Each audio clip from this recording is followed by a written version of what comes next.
आताचे पंतप्रधान आणि गुजरातचे तत्कालीन मुख्यमंत्री नरेंद्र मोदी यांनी यवतमाळच्या दाबडी इथे शेतकऱ्यांसोबत चाय पे चर्चा केली होती आणि त्यामध्ये अनेक प्रकारचे आश्वासन दिले होते। नेमका याच विषयाला घेऊन आज काँग्रेसचे प्रदेशाध्यक्ष हर्षवर्धन सपकाळ शेतकऱ्यांच्या सन्मानात पदयात्रा काढते। भाऊ काय सांगाल?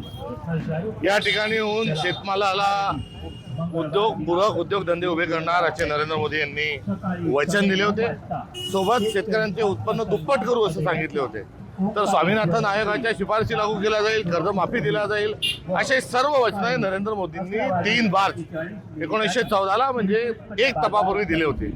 हा सर्व वचन पूर्ण करणे, प्राण जाय पर वचन न जाय, हा आपला धर्म आहे आणि या दृष्टिकोनातून त्यांनी आपलं वचन पूर्ण केलं नाही। तेव्हा नरेंद्र मोदी हे अधर्मी आहेत, नरेंद्र मोदी हे खोटारडे आहेत आणि नरेंद्र मोदी हे फसव्या स्वरूपाचे आश्वासन देण्यामध्ये, वचन देण्यामध्ये माहीर आहे आणि दुसऱ्या बाजूला आपल्या उद्योगपती मित्रांचं चांगलं करण्यामध्ये नरेंद्र मोदी हे केवळ व्यस्त आहेत। नक्कीच आज काँग्रेस कुठेतरी यवतमाळ जिल्ह्यामध्ये आक्रमक झाला पाहायला मिळते। काँग्रेसचे प्रदेशाध्यक्ष हर्षवर्धन सपकाळ आणि खासदार प्रतिभा धानोरकर यांच्या नेतृत्वात ही यात्रा काढली जाते। संजय राठोड, साम टीव्ही न्यूज, यवतमाळ।